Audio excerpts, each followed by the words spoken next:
Şunun için gerek yok. Aleykümselam, aleykümselam, hoş geldiniz. Türkmenistan'da yine internet işlemedi, gepleşip olmaya sinirlerim bozuldu, doğru. Ben hem şimdi hiç gepleşip bilem yok, öyle bile. Hiç bulan yok. Neçe günden beri zvona dediler, öylekiler gepleşip bulan yok.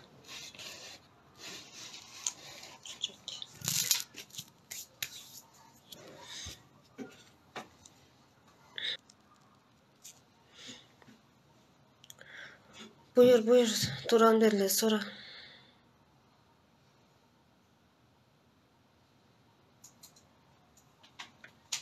Doğru. Bilgeçlerin bolmandan mı? Vizanın girizlerin de hastayına patpolina de internetem polunu kıstılar indi. Hiçem gepleşip bolan yok öyle bile. Her yerden sıkıştırıp otla bizleri. Olsun. Öyle otupla ize kaydadılar da. Emsin sakinleşediler de. Hayatta sakinleşimiz. Daha beter üstüne gidemiz.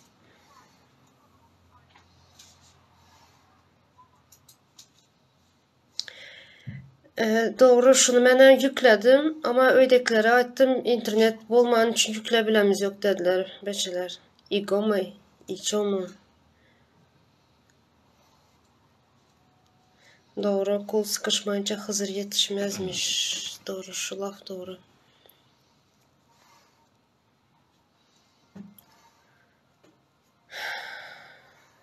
Teşekkür ederim Hısımı Havar. Hoş geldin.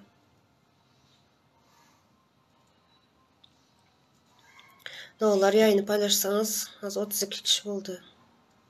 Birazcık adam köpelsin.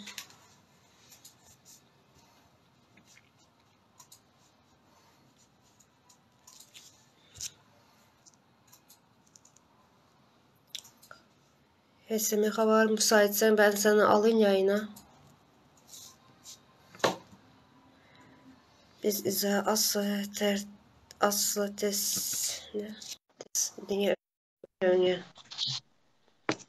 Hoş geldin. Hoş bulduk. Hı hı. Sesini duymak ne kadar güzel. Evet, senin de.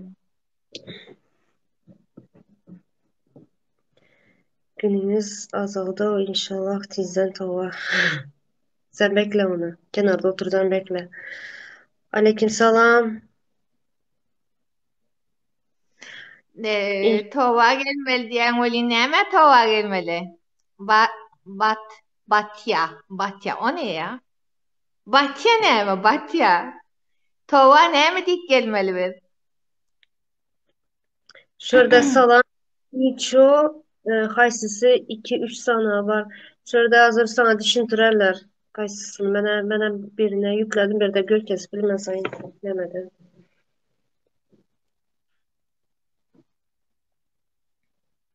Doğru. Tuğba kimin geleceği belli olma.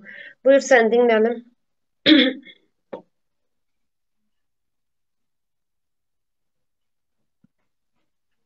Ne Böyle şu sağ ol. vakit getirmişim. Şu vakit getirmişim. Selamlar. Yaşa. O ne hem tat? Şu uygulamada hazır Türkmenistan'da şu bilen gepleşip oluyormuş. Vay be. Hı. Aleykümselam Can Türkmen. Hoş geldin. Böyle yaprağın, yoncanın suratı var da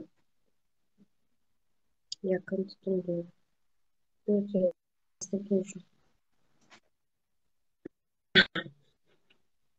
ama gösterme onu da kapatırlar diyor. Yani bırak Haklısın. kapatsınlar. Ne yapabiliyorlarsa yapsınlar. Yani onu gösterme, bunu gösterme.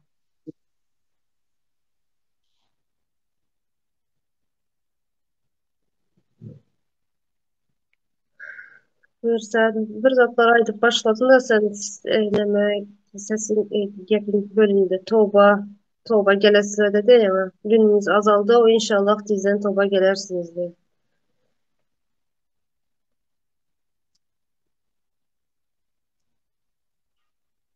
Bir misafirimiz var. Edip bilecek hiç Çocuklarımıza tatları yok. gülle Doğru çoğun. Çağılan ölenem gurlaşıyorsun. Hemmeci ulan gurlaşıyorsun. Yeme ala etme. Selamünaleyküm. selam, Selam. hoş geldin. Hoş bulduk. Nasılsınız? Teşekkür ederim. Konu ne?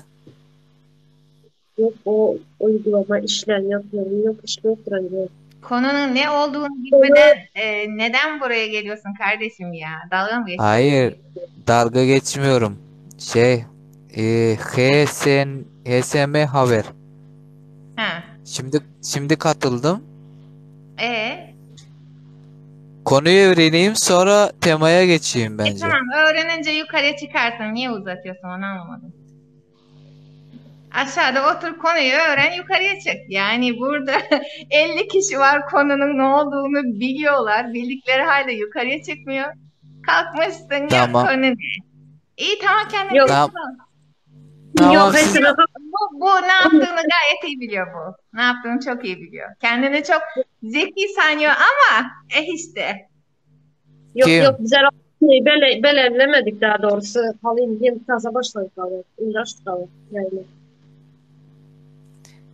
Siz konuşun ben bekleyeyim konuyu anlayayım sonra Allah'tan konuşurum. müsaade ettin yoksa biz konuşamazdık. Yok karalı Türkmenistan'da internet sıla var. Şunu konuşun. Neme gül hakkında. Tema. İnternetteki tema. Türkmenistan internet teması. Yani internet вообще 2-3 günden beri hiç işlemiyor. İnternet derken yani Hmm, uygulamalar, imo. doğru. Kendini Var akıllı mı? sanıyor. Neyse.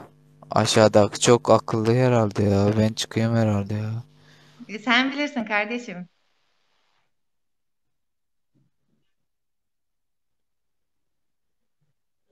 Gelen adama korkuzma var. Ya korkmak değil ya dalga geçiyor ya o küçücük beynisiyle. Laptop'da yok, işlen yok. İşlen yok. Ben de onun işlen yok. Ne günden beri gepleşmem doğru düzgün. Bir men aydam yok zaten. Ne çıkıyor gelip ayda oturuyor. İş yoğunluk maaşın kaç TL? Salam aleyküm. İhsan Cemşedov diyen mошенник.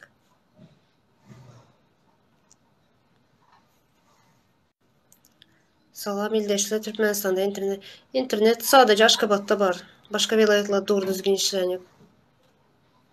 Aynen özler spesialni işleme ziyaretlerin doğrusu.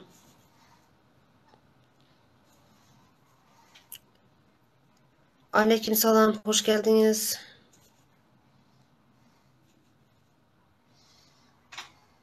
İlk bu programda işleye. Vay be. Slabo emez görüntülü yok. Голосовой yazanı gibi ama görüntü yok.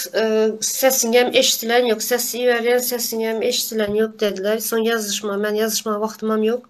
İşte bolanım için. Şunun için doğru düzgün gepleşip bilemiyorum. Ya Allah'ım yarabbim. Moderator şunu yoklap bulmuyor ya.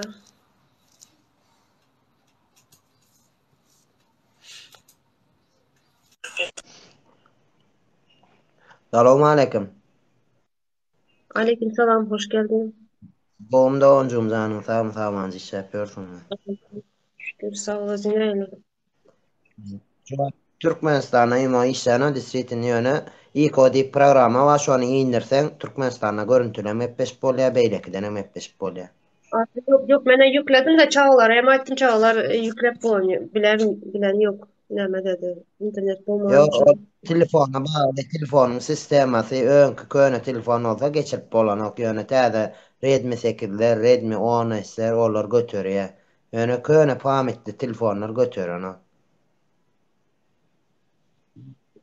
Şurada bir Nemene möyde vatandaşımız yazan da salam abla benim eski Türkmen pasportum var onu ona ne yapıp bilirim lütfen bilin. Aşk laftan anlamaz. Bizler konsul değil. Konsul işgeri değil. Onu konsula gidip soracaksın. Aleykümselam. Hoş geldiniz. Buyur Kıvanç.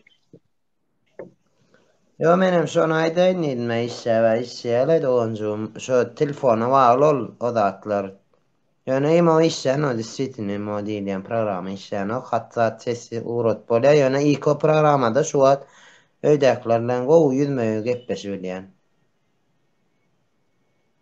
Igo program. Igo sorap durala. Näme program diýdiňdi? Igo. Igo. I-G-O. Ego programy wa by güjüň aýagy ýaly ýaprak ýaly. Ha, yaprak yağlı. Näme ama aňyrdam yüklemesi gerek Türkmenistan'dan. Şu Dakylar şonu telefona ýüklese arkaň gepleşip bolýar adamlar. koca eneye bu. Eneye gerektir koca. Benim kocam var Hudaya şükür. Hemen koca soran adamlar gerizekalı. Nasıl insanlar var ya.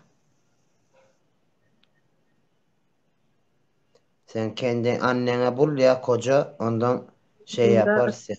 Ego değil. Ego. Ego değil. Kaysi yiğitten sorayın Üzver. Näme için onda Aşgabat'ta işlep dur katucanım soranı şu yiğitten diye. Sen Guanç'tan mı sorayın? Kartapul yüklesen o zaman görüntülü açılıyor. Kartapul yüklesen doğru kartapul yüklesen görüntülü açılır da ama her kimin her zaman karta güç yetmez ki. Hemen yasaktan yazacak yazılışını.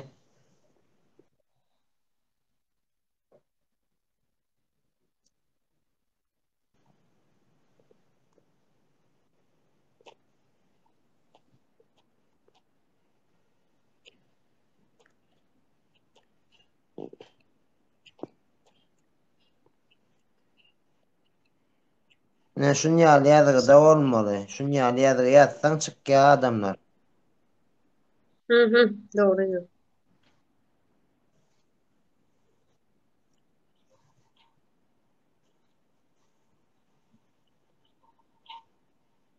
Ne? Yetişim 3-4 dünya. 3-4 dünya mıydı? Yanıca kurtardı ucu yani önce. Biraz açtım bunu. Hiç kim yok mu? Ay, hoş geldiniz demokratımı. 30 gol ama Kıvanç Bey. Değişecekse. Aşgabat'ta işleyer ama bizlerde işleyen yok.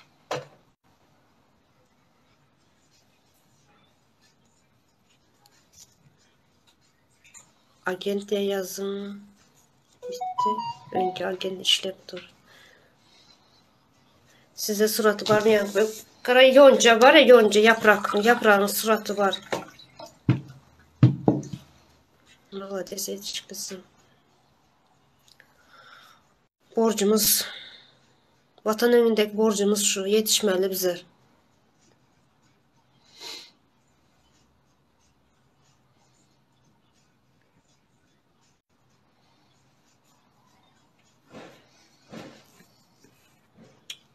Güneş yine görmeyenler görsün. Güneş program. Görünem, görün oturam.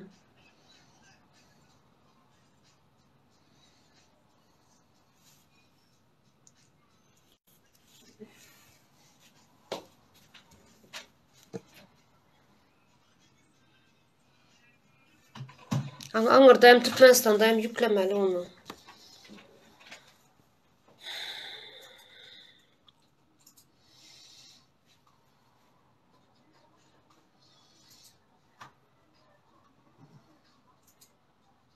Ne var orada? Ego program. İmoyalı da görüntülü konuşma.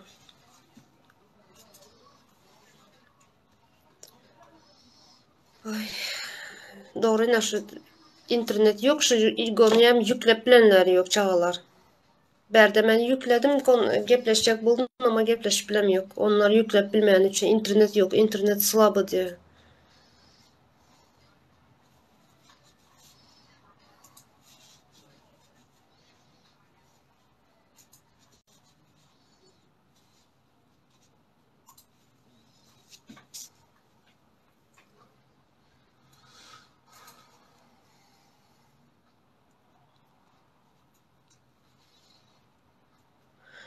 Ha, mene bilmeyen kervan menen düşünmem ama Umut görkezdi, Umut yükledi, gepleşip bolya öydekler bilen, yakılar bilen gepleşti. Son menen şunu yükledim, çağlar bilen gepleşmek için o yüklep bilen yok.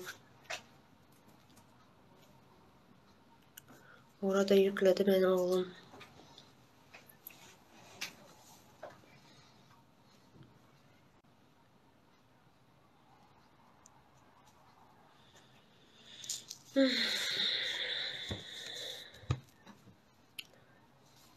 Hadi versiyle kısa versiyle her tarafta.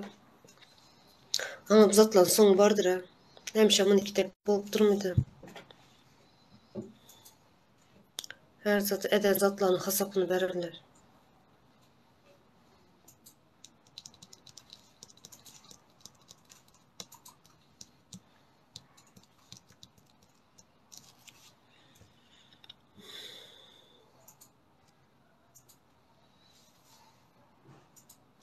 Yayına gelmek isteyen var, bu salın yayına. Kervan gel bilsen gel.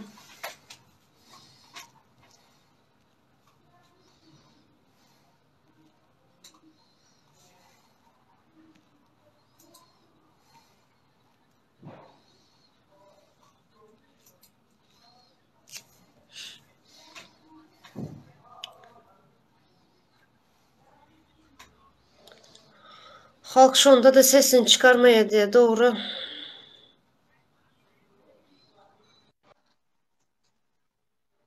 Sağ ol. Elvan. Yaxşı da şükür. Bilet ne kadar oldu Türkmenistan'da onu bilmeyiz. Biz bilet hem satmayız, pasporttan çalışmayız. Bizlerden onu soramam. Bize konsul işgeri der. Bize Salam şirket der, emeğe. konsul iş. Aleykümselam. Hoş geldin Kervan. Hoş gördük emeğe. Sen yankını benim programın adına ayıttın. Yankı neymiş adı? Yankı İgo. İgo mu ne? Skype diye bir programı var. Skype olan dolar khas koyu. Benim işleyiciligim koyu. Bu İgo biraz ne Ben demek ya? bekliyorum. Ya ulan solar ulan Türkmen koyu. Ulan bağırı var. Ondan sonra dinlep neymesinler olur. Dinleseler. Şovur getirirler. Diyecek olan Skype'am has koyu. Skype'am biraz masraf yani ulanmanı. Türkmenistan'ın içinde. İnternetin hayal vaktim işleme mümkünçülüğü var. Skype programı. O son şu zatlarında Türkmenistan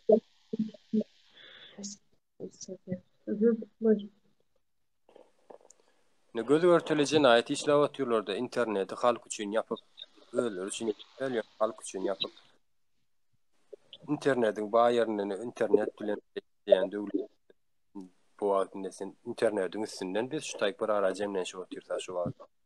Eğer şu tayda sen yaşayan yerde Türkiye'de ya Avrupa devletlerine ya yine şoma mengeş öten devletlerde internet şey yapsın halkına ile değerler halkı. Bizim Türkmenlerimiz şu da internet göz görtüle cinayet işle atıyor Türkmenistan metolün. Hiç il görýän nerlerler gaýtam şu zatlar aýdýan adamlar bizi biz şu zat biz aýdýas bolýan biz cinayet karazap ýalar olur.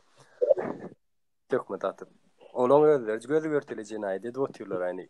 Gepleşýär bolsan gepleşip bilen ok ýurduňa gitjek bolsan gidip bilen ok bu näme o? Gerek gelýär aýdyn. şu bizlerin sosyalleşmek, insanların birbiriyle sosyalleşmek bizlerin konstitüsyon hakkımız, doğru mu? Bizler şu hakkımızı elimizden alıp tuttular. Aldılar. Elbette. Al otyr. Sadece sosyalleşmek değil, çağalarımız bilen görüşüp bilen bize hazır. Bunlar içeride kaldı, bize dışarıda kaldık. Şol sen alsan gideceğini sen gidip bilen ok görüşeýini sen bilen ok.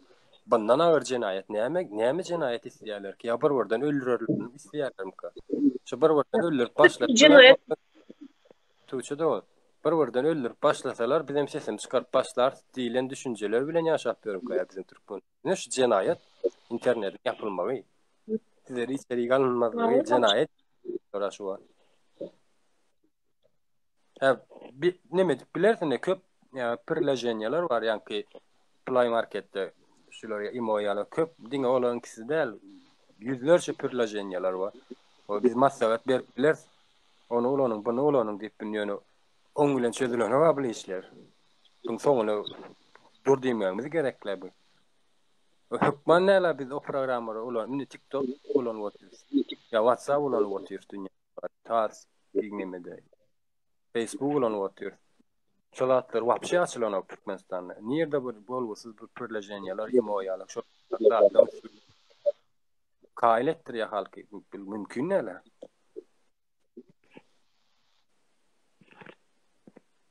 Yok, açık açık aytdılar, bizlerin hakkımıza oturdular. Açık açık cinayet işle oturdular. Ama yine de bizlerin halk yine de susup oturanlar.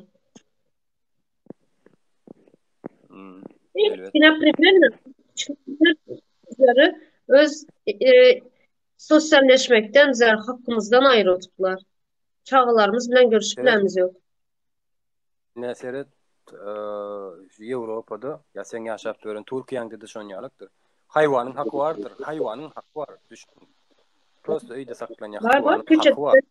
Biz Tamam. bunun özüň haky ýok. Mine bir pikir edip görün, özleriň hakymyz bar. Men hakym diýip pikir edip bilen oklar internetiň ýapykly. Haky sen hakyň ol. Aeroportun sen hakyň, sen üçin san aeroportlar. Bir iş edilýän sen üçin edilýär, halk üçin edilýär. Berdim hökümetler ýaşady gorýan başgalalar üçin o. Hakym bar diýilen nemeler. Bular nerden gelýär ýa-ni düşün. Yani başta. Bu şo zatlara kellesini işledip bilseler. Gidýär. Ha, düýbüne gitmek gerek däl, häzir gelmedi. Bu taýda esasy ünsölmek. Bunu yapdykdyr şoň bilen birazajyk nemediň. Bunam ýapar diýip gorkun, eýder diýip gorkun. Şol taýda. Bulara da salam. Şeýle bir zat bar, salam bolan. Ine halk Karyalar. Baştan yani. internet yapdy şu wagt halk üçin, halk sesini çykaran o kädir gördü durun. İnternet yapdy halk diye. Ha sesini çykarmayan bundan iş etip başlarlar. Birden basış etip başlarlar. Üllür başlarlar. Şoňa da halk sesini çykarmaýar. Ne şu internetiň ýapykly ol jenaýat. Sen internetsiz dünýäde iş Çıkaran sebäbi sesini çıkarmaga neme beren oklar? Pursat beren oklar. Mysal diýeli bir zatdy aýaga alynýar bolýan veya da bir zadyň nemesini berýärler-de mücadele diýip aýdaýmyn türkçeläp. Türkmençeläp näme diýip aýtmalygyny bilemok. Bolýan göreşini berýär bolýan halk. Näme diýerler dur? Bular şun göreşini berýär, bular şu nemeni zat etsin. Bu näme bolýan manipulasiýa edýärler. Ünsü başga ýer çekmek, hani ünsü başga ýer çekmek üçin orta bir zat atmaly, ulrak zat. Tagam maşgalatyndan aýry ýaşaýar her kim. Tagam maşgalaty bilen gürleşmekde kynçylyk çekýärler. Mysal diýeli, öýnekler bilen gürleşip dururken internet gidip gelýär, ýene bir zat bolýar. Bu adamlaryň içine howsala salýar. Nähille? Ya bu taýda kynrak günde ýaşap görüp diýär bolýan, internet gidýär. Bu näme bolýar? Gorky. Gürläp duran zadyň ücretsiz tutunu basyp, size bunu gürlemeli däl, biz şunu gürlemeli däl diýen bir öz-özlerine netije barýarlar. Biz şunu diýdik, şoň üçin internet keseldi. Biz eýtdik bunun üçin. Öz-özümiziň içinde zat edýär. Nähilek diýip aýtamken, men türkmençem ýetipdir.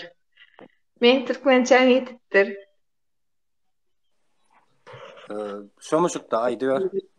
Awa men türkçeleýäňim bolýan, bizimkiler näme diýip başlar? Öz diliňde gürle. Haýsy dilimde gürläni näme? Baýlyk ýok dilimizde. Baýlyk ýok, gynansak da. Awa aýdyr aýdyp duran sözüm jemle näme diýjek boldum? Diýjek bolýanym şu taýdaky edilýän zat esasy biziň oýlamaly zadymyz içerik girip bir zatlar etmek veya da bir zadyň nemesini bermek däl, mücadelesini bermek däl, urşuny, söwürüşini bermek däl däni. Biziň şu taýda etmelerimiz interneti gürlemeli bugün. Etekün başgarak da çykarýarlar orta. Onu gürlemeli. Esasy zat biz näme etdiýär? Onu Neme dip bilemdok. Yakınlaşıp bilemdok. Daşlaştırýarlar. İnform Sözüm söz. Yaman gowy aýtdym da informasyonu usta. savaş. Ha Evet. o. İnformasyonu Aynen. Evet. Ha o. Ay neme. Görmen sözüň böleýin. Yaman gowy zat aýtdyň da şu wagt orta bir zat ýalar diýip. As dogry zat ne häzir halk şoň bilen görüşdi. Ha şunu açarlar. Ondan soň ýene bir problema çykararlar. Oň bilen görüşdi, onu açarlar. Yok berde sen näme etseň şu Türkmenistan şu wagt hökümetinden. Şolar gitmese Türkmeniň ýagdaýy gelejegi ýok. Şolar aýyrmasak, şolar o ýurda özümizde ýe çykmasak, hökümeti özümüz halk bolup ele geçirmesek we şu zatlary özümüz düşünmesek. Sen dogry aýdýan. Ha gowhur. Sen dogry aýdýan ýanky diýişiň ýaly.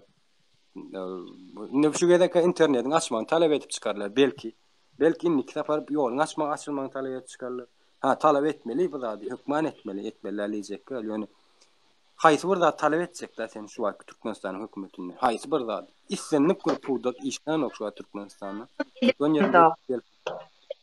Talap etmeli zadymyz edip bilemdok. Elimizde uzatma zadymyzy uzatyp bilemdok. Sebäbi onu düşünmäge bize pursat beren oklar. Gynansak da. Ne pursat bara şulan Başka haýsy şu wagt bizi dinläp durlar pursat ber. Kim pursat beren ok şular bize dinlemezligi üçin.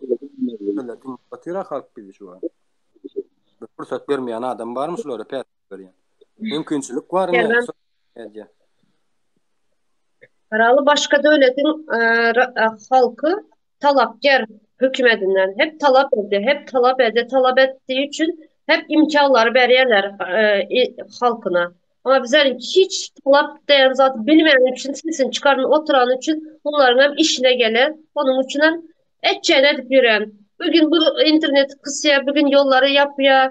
Bugün başka bir zat ne şunu yaladı, bizler geçiştirip yürüyen halkı. Şey diýerler da şol. Talap etmeli şunun için, talap etmeli. Bizlerin bu hakkımız, borcumuz talap etmeli pastayanlı.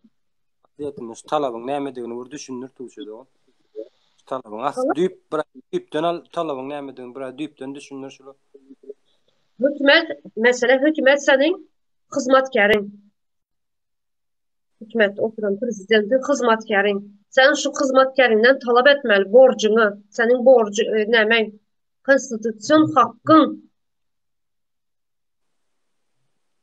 Doğal hakkın senin. Şunu sen talap etmeli. Soramalı. Näme üçin? Bir zat yanlış bolan wagtda näme üçin? Bu yok dep soramalysan şunu. Hakkın senin. Ya şol seret doğuşdan adam doğulandan bir hakkı bolýar-da. İstenip koy döwlet sistemi. Başka sıra edip düşündüretim gelýär. Şu talap diýen bir mesele var, aşan başka sıra düşündüretim gelýär. Sözüňiz bölýän bu arada näme etmän? Sözüm öldü eýtişikli oýnalyklar düşünmän. Talap şu hillek men düşünüşüm boýunça täze halka häzir diýen haştaýdy. Menem halk, senem halk, hemem halk taýdy. Diýär olin talap etmeli diýilýär bolin, talabyň näme diýini, näme üçin etmediğini düşünüp bilen oklar. Talap, misal diýelim men işe girýän, men kim bolup girýän? Iň aşagdan alýan, poli uýançy bolup girýän, borçsuz bolup girýän. Näme bolýar maňa iş beren talap edýär. Sen diýär, şul işi diýär, näme üçin arada etmedin? Talap şudur talap. Yani o taýdaky oturanyň atamaly veya da ýene bir zat der, biz bunu düşünüp bilemdik. Talabyň näme edip, näme etmediğini düşünüp bilemdik. İşi olara berýän halk, emma halkyň ruhsady alynanok. Yok orada başgaçarak oýunlar gidýär. Men Ýewropada ýaşap oturýarym. Ýaşap oturan ýerimde men hemme zat talap edýän. Misal diýeli, ýaşap oturan ýerimde maňa öý beren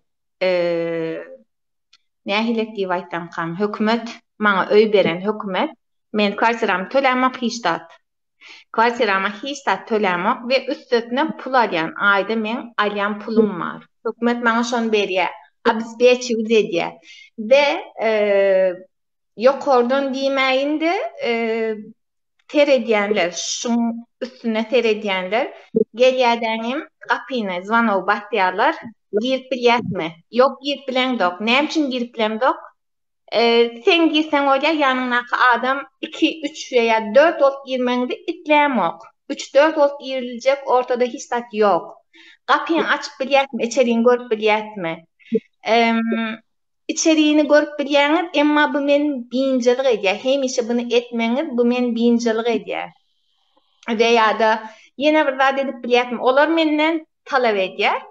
Menem olardan bolup bolmajagyny aýdýan. Veya da men bir meselem bar bolsa, men olardan talap edýän. Sebäbi men otak barıp öz işimi bitirip biljek yerim otaýy. Emma bizinkilerde o yok, gynansak da. Näme garany ak edip görkezdiler bize hemişe. By ak. Şoňa ümitler. Garany ýaňa görjek bolup başlaýan gözüňden pedele aýrylýar bolýan. Ýene de o garany görkezmek üçin elinden gelen hemme bäli edýärler. Esasy öz meselemizde näme dip bilemdik. Odaklanamıyoruz maalesef. Yani kendi dilini nerede kaybettin gibi cümleler kullanmışsınız. Hangi dilde konuşursam konuşayım ki beni anlıyorsunuz. Burada konu benim dilim veya da herhangi bir şey değil. Odaklanmanız gereken o kadar çok şey var ki asıl onu unutuyorsunuz. Yani kendinizi unutmuşsunuz ki dili unutsam ne olacak? Ne olacak kardeşim?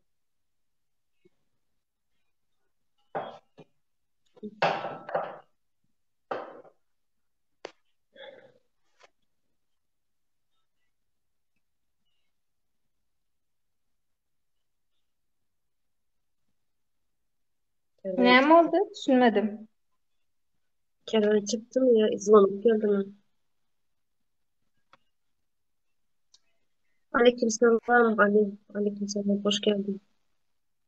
Ağzı birlik olmasa şu karamdan oturup bilecek bir mani yok. Ağzı birlik olmasa.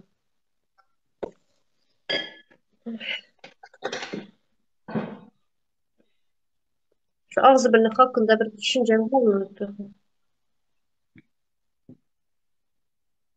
Yaman köp aydadılar şu ağzı bir bolalı, birikeli, Näme etmeli birleşeli. eken? Onu düşünjesiçe agzy bir boljak bolsaň näme etmeli? Näme etmeli? Düşünüp biljekmi bir de şonu? Veya da ýöne agzy bir bolmadyk garadan tereddüt durjakmy? Ağzı bir bolsak mesela ağzı bir bolalım diyelim. Yok, Min, onun düşünjesine gyzyklanýan men. Esasy onun düşünjesine gyzyklanýan. Benim öz düşüncem medeni ağzı bir min, Ayda. 2000 adam ağzı olduk diyelim. Toplandık. Şu neçen bir ağzı bir bol toplansan şunu dağıtmak ansat. Mesela 1000 kişi ağzı bir bol diyelim. Şunu dağıtmak ansat. Sonra sana başka birilerine inanmayalar. Kime inanmayalar son. Adamların suspes boladsın. Şunun içine ağzı bir bolalı, şunun içine birleşeli dediler. Başka demeler. Karşı taraf. Ya gidelim. Devlet adam için taktikası güçlü bunların kimi şeyini yazmam direkt koyduğunu anlamadım harbi yazanı.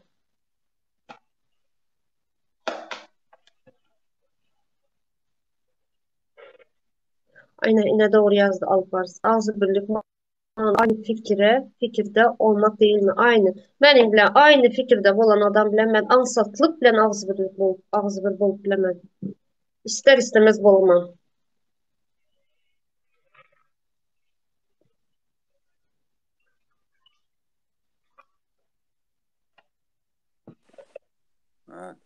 Tuğçe Doğan sesim geliyor mu şu an?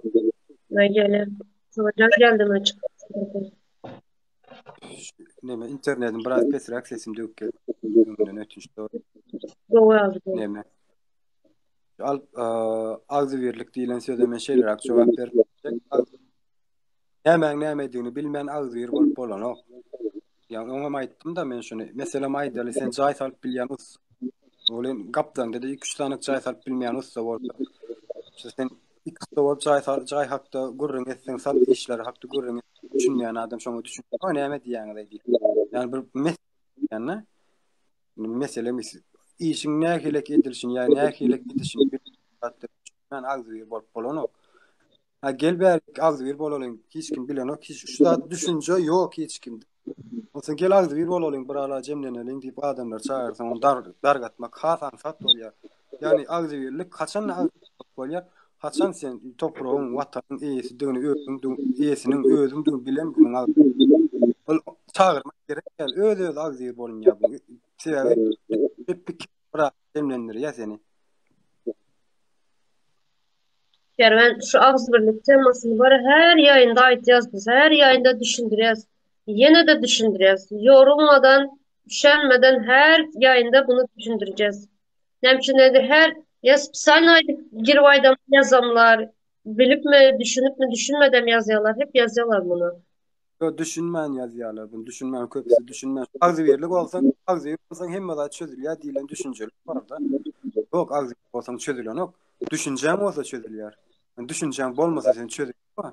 Ene sen aýdalyny döwlet nemesindäki düşünjeler ýok hiç kim.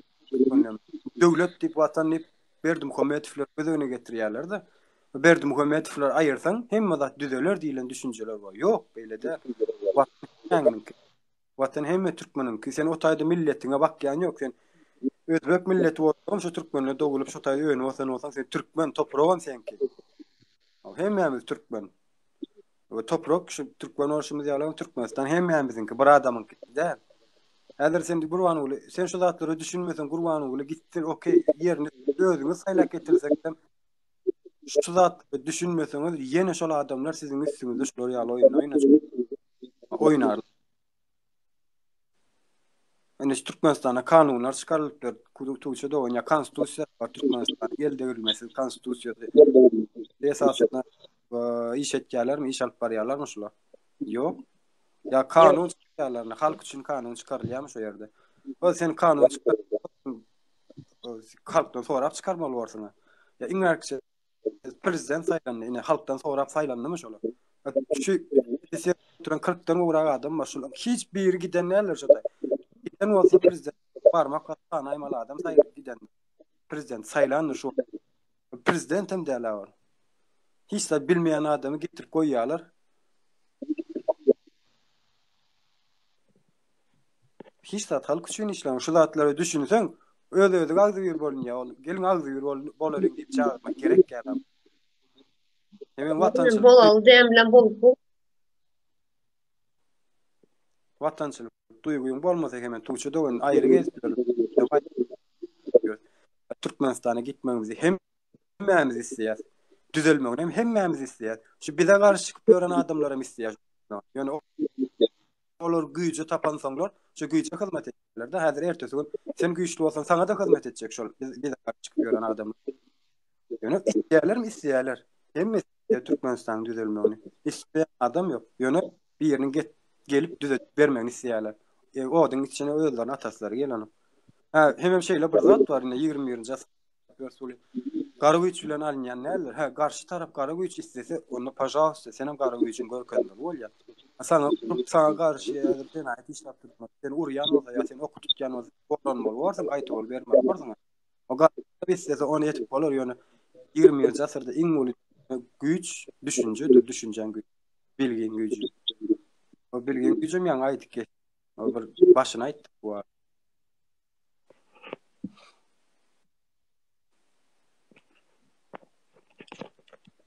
Töwre onu aýran gülen ikkan okşur diňe Berdimuhamedowler der. Töwre onu aýyrsak ikkan ok. Sistem etmeli, sistem aýyrmaly. En baştan nemetmeli, tezelden kurmalı sistemini. Almayacak senin. Maksat tutamaz. Almayın. Almayan ekire. Ben ya prinsipim var. Almayan dedim. Yok almayan. Boşver.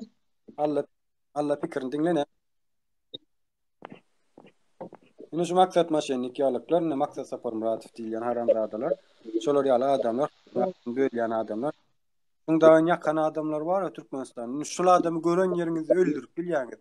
Siz şunu öldürüp bilseňiz, şunu ýakan adamlaryň dostlary, ýakyn garyndaşlar alkyş okajokdurlar. Müňläp alkyş okajokdurlar. Sapar Muradoviç akmaş. Akıl Sapar var. Satan adamlary müňlerdir, müňlerçedir. Bolar öldürmäne hakyňyz bar. Sebäbi näme üçin halkyň düşmany boldy bol. Siz şoň öldür ýakynlaryň ýakyn garynlary howsarlar size alky çok hoşak.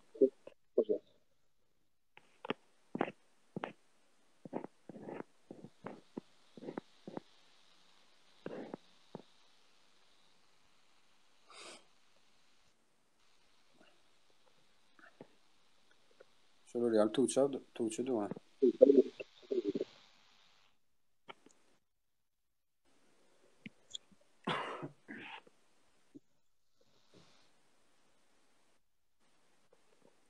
Ýurdun häzirki ýagdaýda türkmenler bolup öz ýurdumyzy düzeltmek. Daşardan biri gelip düzeltmek. Ana okýamam şo ýagdaýam bilmeli her bir halkyma. Bir yer gelip Şurada bir daşardan bakın, yer gelip kommenter düzeltmek.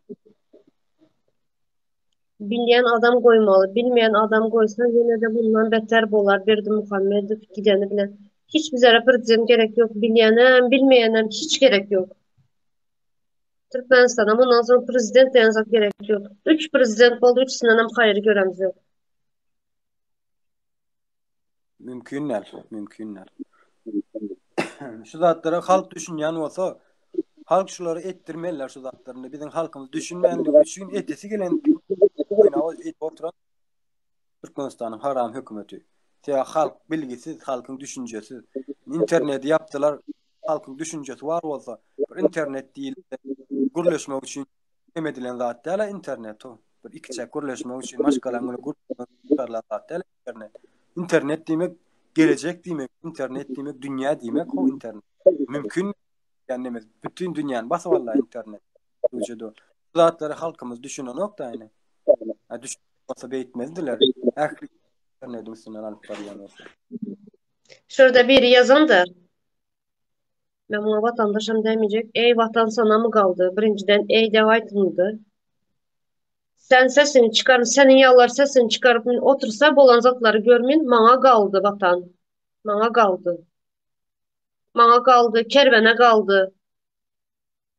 Senin yallar sesini çıkarmaya otursa bolup duran zatları görmeyin. Kör bolu otursa bize kaldı vatan.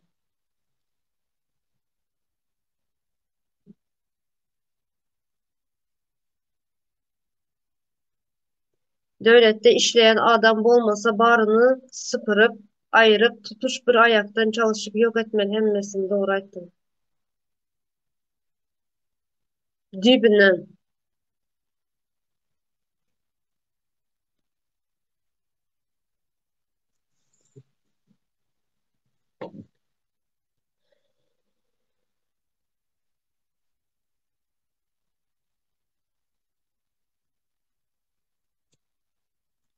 Sinyallar sesini çıkarmaya otursa bize kalıyor da vatan. Nemşe deli.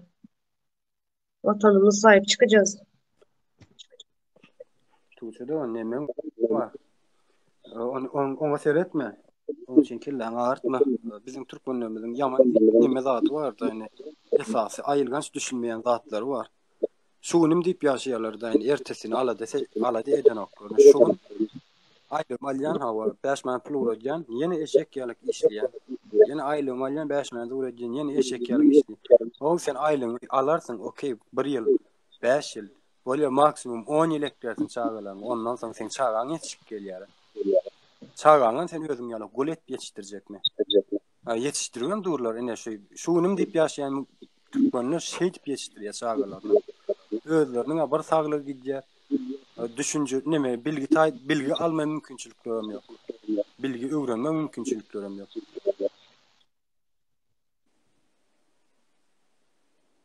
Asa bu türkmenler şunym diýip ýaşaýan türkmenlerden gelejegi ýok diýip aýdylyp oturýan. Gelejegimiz ýok. Bizim geleceğimizi oğurladılar. Gelecek sen soňuny sen ýaşap bilen o artık çoğuluk ýugluk bir gelecekki 7 arkaňy sen özüň üçün etmeler häzirden gelecekde 7 arka galdyr gitmek isleýän bolsa. Gelecek ýok aldylar ne bizim elimizde. Onsoň biri gelip edip bermeli ýok, olar ýaly zat däl, sen biri gelip seni bir asuda paraga durmuşda ýaşatmaly. Adalatsızlyk bolýar. Siz näme etdiňiz, elinizden näme geldi? Bizer mi edip bermeli? Biz elimizden gelenlerde otururuz. Sen näme etdiň? Yurdun içinde boş boş gör. Bizim şu efirde gepleşýär seni azat erkin öz pikirimizi aýdýarsyn TikTok'da. Sag bolsa TikTok wagtyna çykypdyr. Wagtyny türkmenlerimiz ulanmany bilipdir. Gidip bir ara jemlemek gerek. Gel türkmenler bir-birinden çöplemek gerek. Yani TikTok atjaň, şu efir atjaň bolu özler gel yani kelliňiz dinläp. Biz Boş şeýle bolsa ne? azat pikirimiz aýdýanymyz üçin şu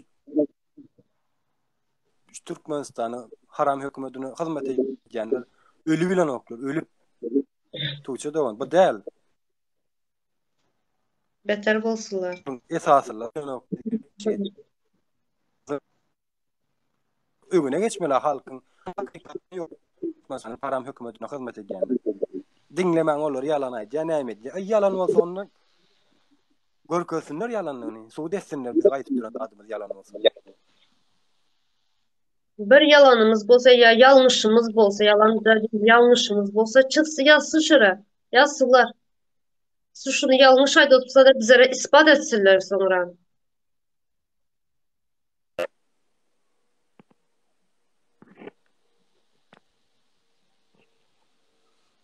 Şolar ýaly gynansak da.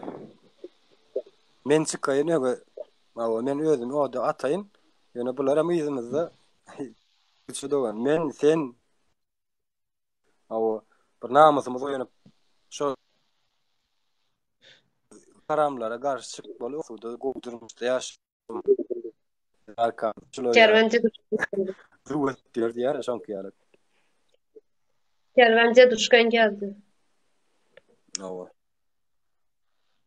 Deduşko bir nemen deduşkosu bir. Orsan deduşkosu bir. Yok adamlar birini edip bererine karışyandır. Karışıversinler. Karıştıkça betere git. Zaten beter bolupdu. Bundan beter näme bolsun ki çağalarımız kaldı içeride. Biz dışarıda kaldık. Çağalarımız içeride kaldı. Hada otur da sen Hudaý diýip bir çagaň namazynyň üstüne oturan surat koýdum. Dine çokunýan adamsyň. Näder ki Türkmenistana dine çokunýan. Adam Hudaý diýip Gurban bolýan. Tanýarlar şoň çokunýarlar. Şoň ýadan kitaplaryny çokunýarlar. Benim gitti Gurban bolýan. Çokun dine çokun. Aynen öyle. İmanın bolsa bunu yazatlar yazmazsın.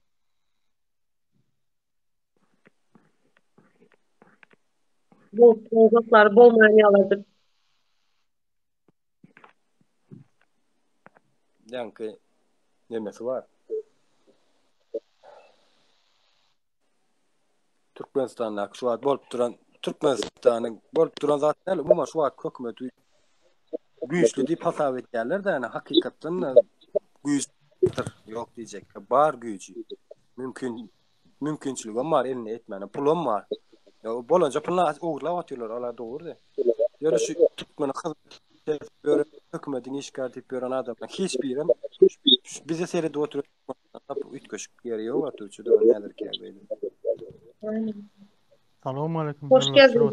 Ýeşedi bilen oklar diýip aýtdylar. Hakykatdan pikirlenýän nerede? Siziniz kesilip gelýär, menden mi ýa sizden mi? Kemşen. Sen ne bolaýmasa?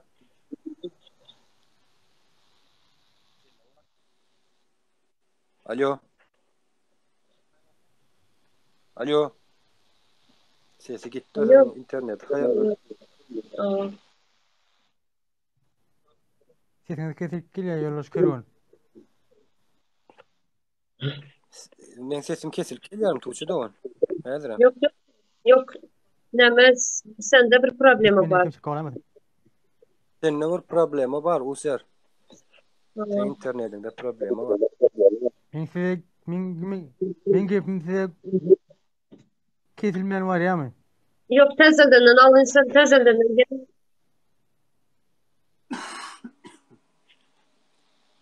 Ses yanmıyor. Şakırdı bakıyor. Näme aýdyp durdun ýaňy? Ha, ýanky berdi Muhammed Flora çokunýarlar Türkmenistanyň elbet Muhammed Hudaý oňa çokunýarlar. Berdi Özüm tuğçu donşun edýän nemelerine seret durşu bilen propagandadyr. Nemen öz prezident özü propaganda, yalan propaganda. Halkyň öňüne çykyp ýaş sürjek. Aslında ýaşlar baradaky ideýa sözler söz terminologiýasy şu halkyň sesinden çykdy bilýän şu ýaş vermeli, ýaş gelecek ýaşlar. Biziň nämemiz ogurlar. Ne ýaşlara näme etip berjek? Ejjazady şu wagtda sen gurup gelýärler, döredip gelýärler, hawa gider ministerleň ýönelik etip gelýärler. Bu ýerde bunu bitken barmy? Türkmenistan. Kerwen az bir zat Özüňiz bileniň. hiç näme Aýt. son habarlarını hiç izlemeyedim. Sonra diyeyim bir näme gerek oldu da şu haberlerden bir e, video gerek oldu. Şunda bir neçesini izledim de. İnanmayan sadece bu fabrik açıldı, bu zavod açıldı, bunu kurdu da çiftlikçiler, tavuk nemeler, görkezlerler de ama nerede bunlar? Nerede? İş yerleri açıldı diyorlar. Fabrikler, zavodlar açıldı ama bize görüntülerimiz yok mu? Nerede o fabrikler? Ya başka bir yerlere gidip bu açılıyor. Ben şunu düş her bir vatan haberlerinde şunun sonunda geçiyor bu açıldı, bu fabrika açıldı, zavod açıldı ama yok. Bana görem yok Türkmenistan'da. Tuğçe doğan. O döwlet sistemasynyň baýaryna açylan fabrikalar reklam edilip görülen ama Hı. onu halkyň özü günçilik berse halkyň özü edýär. Biznesmenler ýa-bolmasa halkyň içinden çykýan adamlar edýär. Onu döwlet derejesindäki nemeler halk köpçüligine ýetirmeliler ala onu. Bu halk edilip durulan propagandany türkmenler bilen dünýä ýyzy bilýär. Bu dünýä ýyzarna oturar satan habarlaryny. Tuğçe doğan. Bar yalan şu halkı samsyk yerine koyup diňe propaganda ýalňyş yalan propaganda gaýretýär. Yalan onlar nereden gelýär? Orsiýetden gelýär. Mes orsiýetden yalan propaganda. Ana yalan propaganda bilen adamlara yalan motivasiýa berdi öz eskerlerine. 3 güniň içinde Ukrainany alarsy. 7 ay boldy al billimi gaýta bizne çekilip oturar.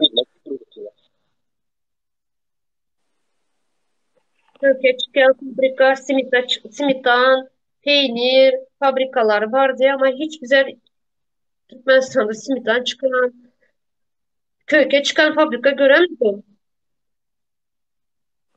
Evet.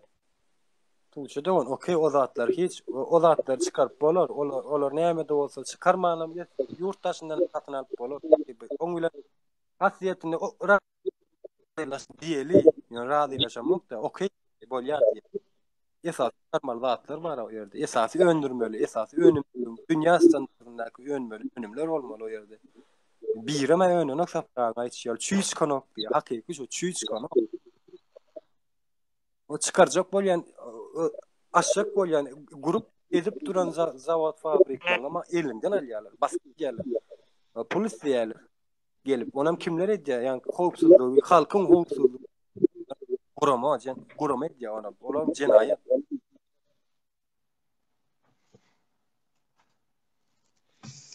Bilýärler jenaýat. Halk iş yerleriň elinden alýarlar. Nädip Türkmenistanda näme bolsun? Ösüş bolsun. Döwlet kuruluşy bolsun. Näçe yurtdan çıkıp kaçan ýaly boldy zatlaryň. Bu fabrikalarını, zavod näme kuran bolsa çıkıp kaçtılar kışlap. Meni tanıdığım näçe sanysy kaçtı.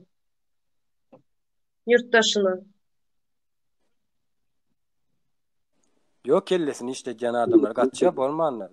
O bilmede. Yani sen barıp şu düşüncen bilen Türkmenistan'da yaşap bilermi?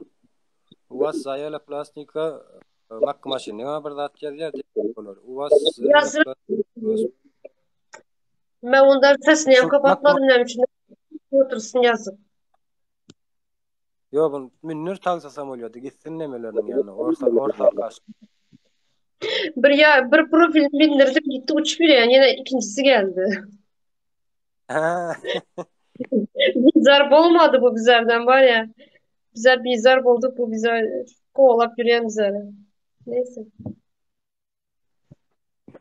Yok yana aydaly, yana beýlek profilinden geldi. Ne seredin atanlaşlar. Ýa-ki deduşkalar var, orsadan deduşkalar, deduşka maksat. Gören ýeriňizde öldürip bilýäňiz şuny. Sogap bazanarsınız. Ya şun yakan adamlarının hosarlarından sogap bazanarsınız.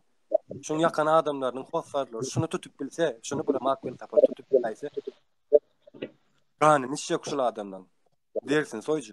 Dirliğini öldürecekler, dirliğini yakacaklar. Yani siz gören yerinizde şunu öldürseniz sogap bazanýaňyz.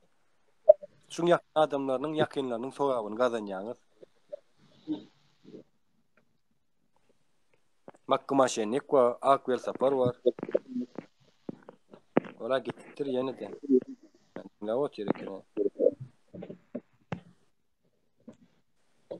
Mahkama şenlik maksa sapar muradı şu deyip bir var ahıram.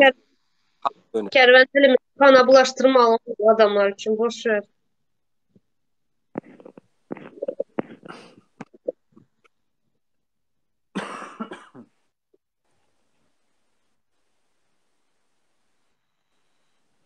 Mahkama şenlik öldürmeli mahkama şenlik. Gören yerinizde parçalan.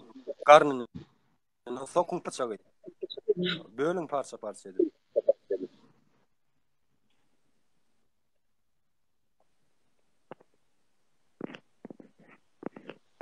Serdar Berdimuhamedov efire koşup bilsene goğusu sen. Efire Ben koşup alacaktım. is atar. Geldiniz Cenab Serdar Berdimuhamedov değil mi benim? Onun alı hezretleri,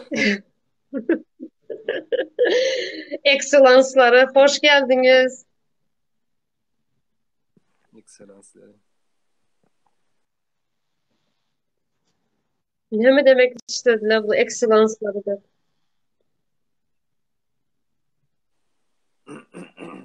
Efire koşurcanız, bağırsa koşulun, biriniz ikiniz. Geriye geldi. Sen.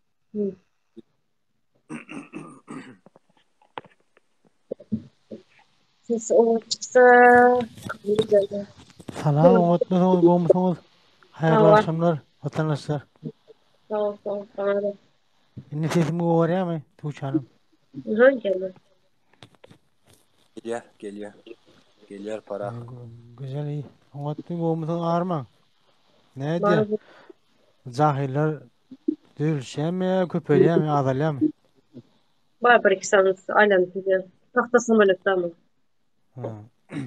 Ha, terörist topunun gözünü basıp gözünü çıkarayanlarını bileyim, görüp göreyim mi kaç onu?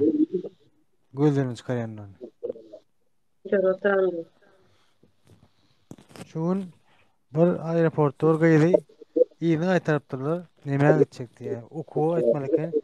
Bu yine var. Bileydi var. Hem ağzı var. Aeroportta iyini aytarıptır. Ne yapmışsın? Sen hükümetin belirleyen istihdamları var ha. Şunu öden ok deyiptir. Avu. Şunu öden ok deyiptir. Türkmenistan'dan beriye gelip bilen yok. Yok kazana etmeli. Ha yok, Kazan. Türkmenistan bilen yok. Oğlum Türkmenistan O. içinde. Çıkıp bilen ok Türkmenistan'dan. Ne yapayım Oyun demişsin? yok. Var. Sen Hükümetin yendir. hükümetin belirleyen institutları var yani okumak boylayan şu tadı. Şunun adı yok diyemişsin. Onun bir yerde bize canıcı tanıştığını doğunu bir yerde de tanıştığınız yok, biliştığınız yok, bu kömüğü de aeroportta orada şu an oturuyor deyip. Belki Türkmenistan'a o da gidip buranı dine öğüdü, hakkını talep etmeli. Neyem şümeyi gidip bilem o. O koydu talep etsin ministerliğe, bilim ministerliğe, prezidenti yazsın neydim. Koğuşura kulağına Hükümet prezident var mı o yerde, değil mi? User. Cenayet topu yaz. O ne için? Cenayet topu ayıflıyım da. Yok, prezident var olsa, hükümet var olsa şu zatlar özleri görür da onu yetirmen özleri görür da zat yok o yerde. Bir sorak emele gelemen bir neçe günden beri şunu düşünyen de hazırına okuçu dedin yana aydıp gitti o ser bir kız geçip bilen yok dedi. Neçen bir dokument tutuyandır şu kız doğru mu? Yetmedi. Çıkarındır. Çıkarındır. Ben beter nervi baktım geçe çıkacağım var onun için. toplayan kağızları neme işe yaraya? Şunu alıp yine aeroporta geldi, doğru mu? Şunu aeroporta gelip açıp karayalar mı? Şunu var mı bilen adam şunu? Ne bilsin onu. Ona bilim adamı otursa görür o. Sizler şu aranızda bilen var mı, şunu açıp görüyorlar mı? Neme işe yaraya bu toplayan kağızlar beriye yurt dışına çıkansın, o hiçbir işe yaramaya. Onu biliyoruz. Aeroportta mı görüyorlar o toplayan zatlar? Neme gerek o kağızlar? Bir sürü kağız toplar. Geçen gördük bize şunca kağız toplap gelen oğlan. Okucu, student. Bir çamadan kağız toplayan. Boş kağıt da. Pul işlemeli hükümet. Cinayet topu pul işlemeli. Çok şey diyor onu. Tamam, neme işe yarayacak bu? Ne için olduğunu kağızlar toplayan? Cinayet topu pul verek. Çok şey diyorlar onu. Onun için 5 manat, bu kağıt için 5 manat, bu kağıt için milyon manat, o kağıt için 300 manat şeyde pul toplamalı. Olmasa pul beriyen yok olur o. Bahane Zaten olmalı. bilen var bolsa yazsın ki neme işe yarayır şu kağızlar? Bir student iveren gelen studentlarımız var mı?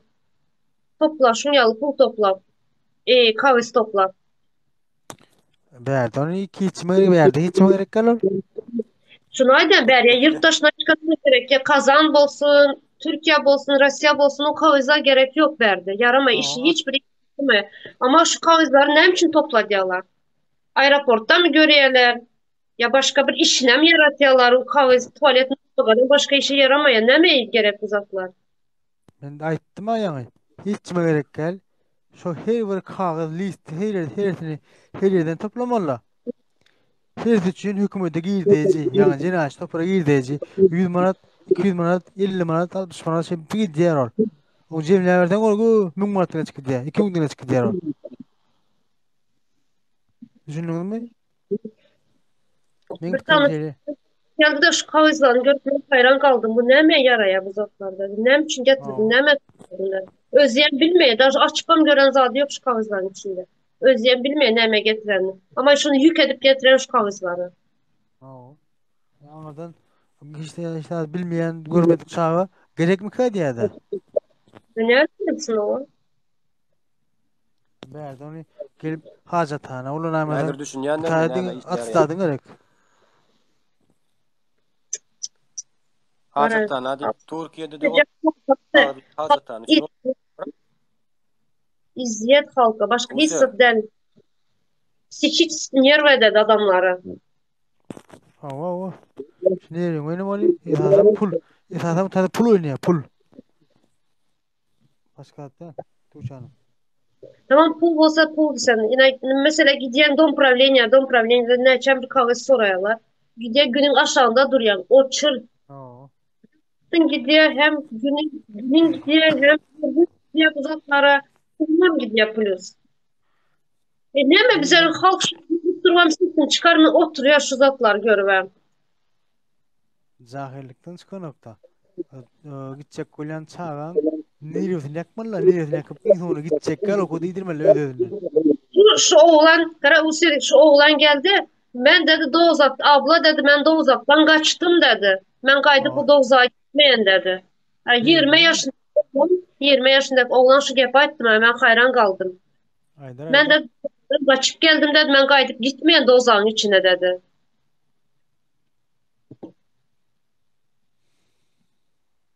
Yine şu yaşlıktan şu çağlarımızı zayalap başlayalar. Vatan sevgide nereden kalsın? Nerede bolsun sen? Milliyetçilik nerede bolsun sen? Yaşlarda nereden bolsun milliyetçilik? Nereden bolsun vatana olan sevgi? Öz yurtundan kaçıp geldi oğlan. Ben kaydıp gidecek değil o dozağa dedi. Doyur yani. Kalanlar Ya sağ ol. yollarda Türkmenistan'da adam kalmaz. Kalmaz.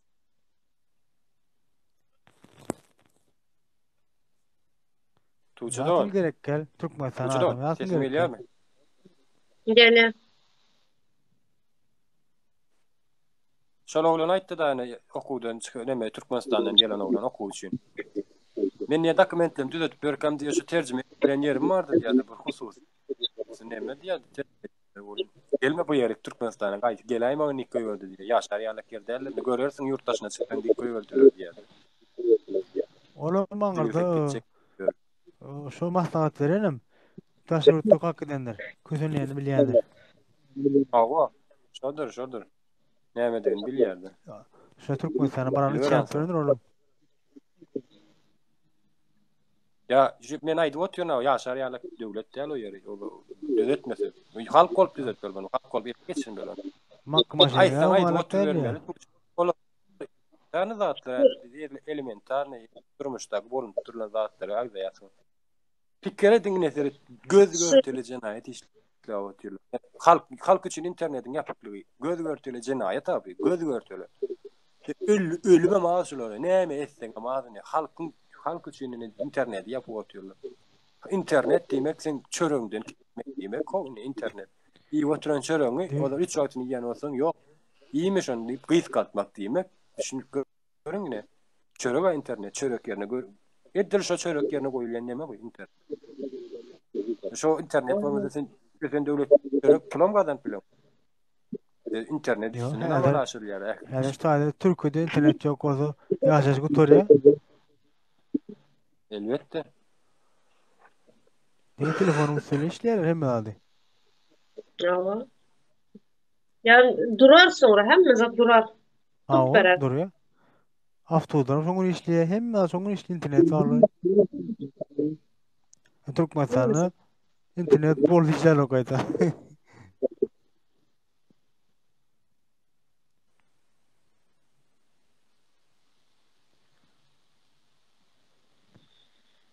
Bulanlar bir kere işlenmezler. Edilip durulan jenaýatlar aýdýar şu internetiň ýapykly iňol jenaýat, bölgörteli jenaýat. Sude daýmeliler garşylarına çyksa, şol sude daýmeli, internet sude daýmeli. Ine gören ok şunu Türkmenistanda men hökümetiň işgär diýip ýören adam. Häzir baňa garşylar men ýekeci elementarny zadyny internetiň ýapykly agyr jenaýat. Men hak ne açmagyň talep maňa garşy çyksa men näme üçin çykmaly maňa garşy? Ha? Men ulanma çok godam internet. Ya ýollaryň ýapyklygy ne? Edilip durulan başga jenaýat hakkımız soramız elementarny zat bular. Bizlerin hakkımız, doğal hakkımız, yollar açık durmalı. Girişem, çıkışam. İnternet güzel kullanma hakkımız var. Ya o doğru. Sosyal var. Her halkın hakkı bu. Türkmenistan'ı kamandan sıkışan ettiler. Zonu. Açık zonu. Açık, üstü açık, türme. Üstü açık, türme. Başka zaten. Kul halkam kul. Kulluğunu bilen ok. Çıkmaları meydan ok. Akıl versen, düşündürsen, onun adat yok deyip. Şöyle kulluğunu bilen oklar da. Kulçuluğunu.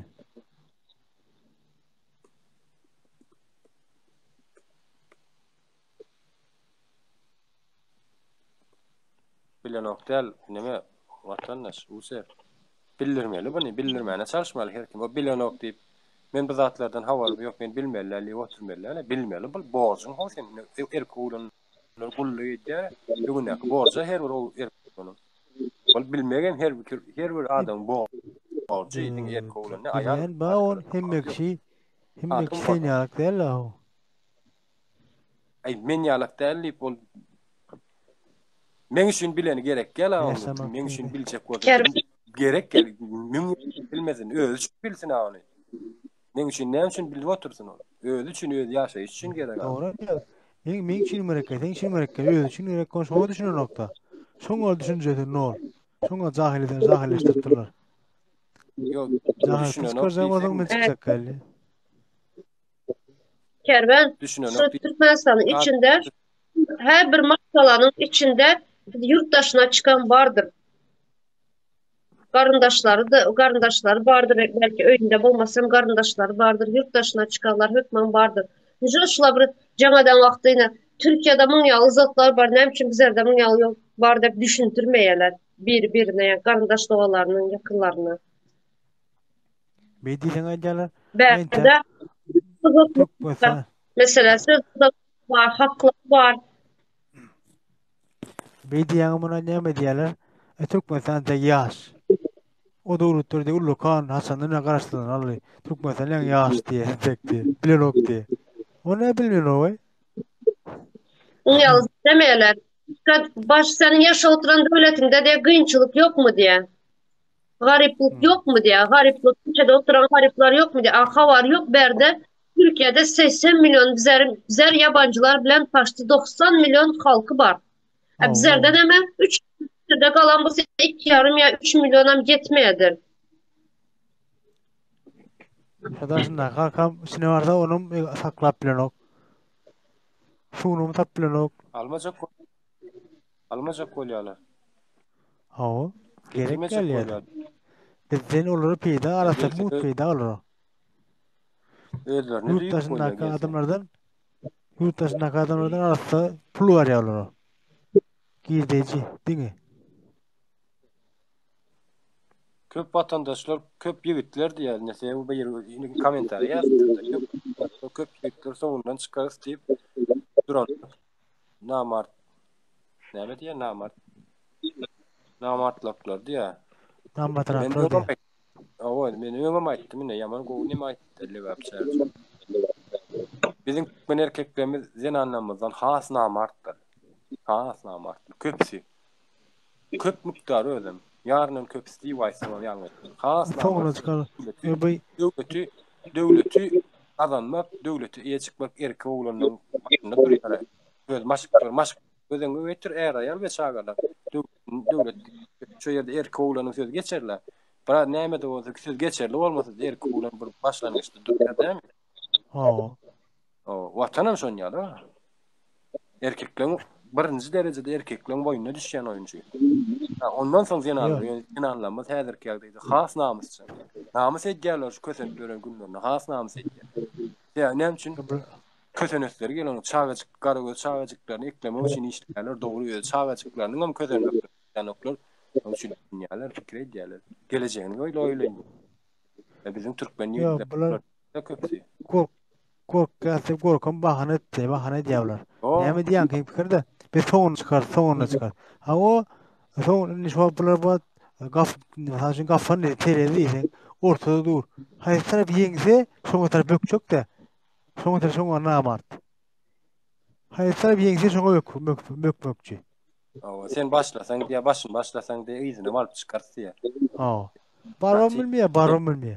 Goýunlar şey diýär desler bir ýer geçirjek bolan bir goýun suwdan geçýär. Ýani hemmesi geçýänler. Goýunlar nütköşde adyň ýogun ýalyp bolsa. Sen hatma. Kayak geçiyor. Nimede? Adam sıfatlı. Yani bizim Türkmenlerimiz değil mi? Bizim Türkmenlerimiz şu adam sıfatlı goyun ne? Sıfatlı adam yönü goyun edgen hareketi goyun. Türkmen rayatlar ayıtta tercümesini. Rayat yani sözünü. Sürü.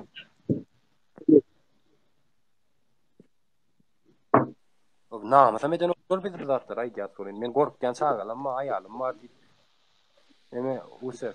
O namus etken demay bak.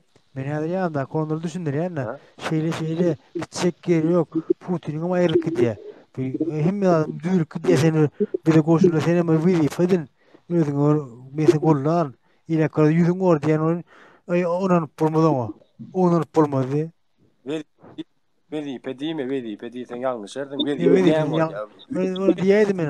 Diýedim men. Şu dilim gurulýar. Seň adyň kitapda adyň alar. Atdan arasında atlayan onun intiyak onam yok. Orta onam olmaz, orta yeňerdi. Häzir şol orta tarapda da jahilla. Häzir. Bu zatlar şu yalan propaganda etdirýän oýunlary. Bir düşünýärler diýe burdan. Soňunu ýok bir köýre. Çingak.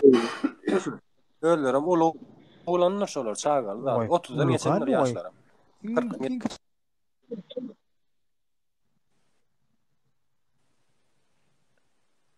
Mikrofonun yapıldı. Mikrofonunu aç. User.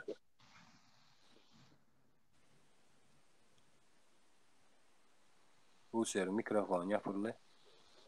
Yani klevap şarjı sen ekrana koşulup efire koşulup Efire koşup bilýän bolsaň efire koşup lewap çağırjak.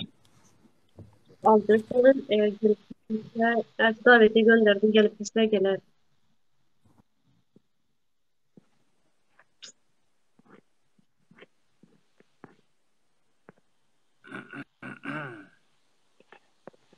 Berdi mi lewap çağırjak berdi bolsa gerek berdi kenara.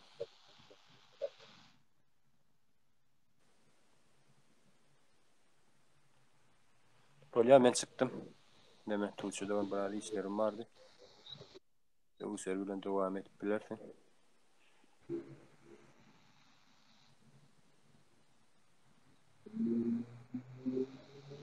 Böyle. Tamam.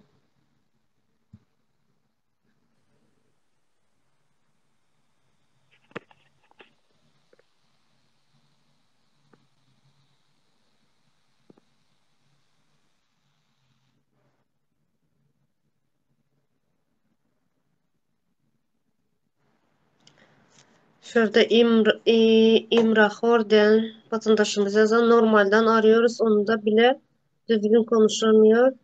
Ses tekrarlanıyor. Çok üzücü 2022 senesi de. Doğru. Normal telefonda bile gepleşip bilmişsin. Al internet berrakta dursun.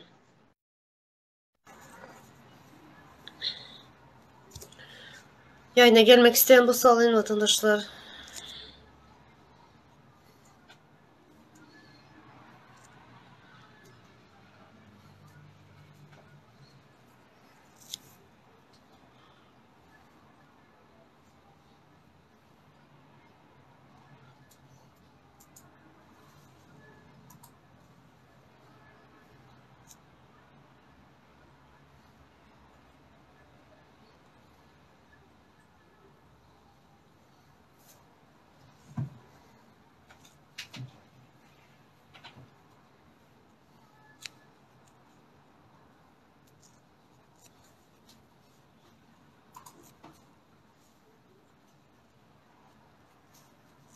Gelmek isteyen yoksa onda benim efiri yayını kapatyan. Bir saati geçen. Hay sağ olun vatandaşlar gelenleriniz için köp sağ olun.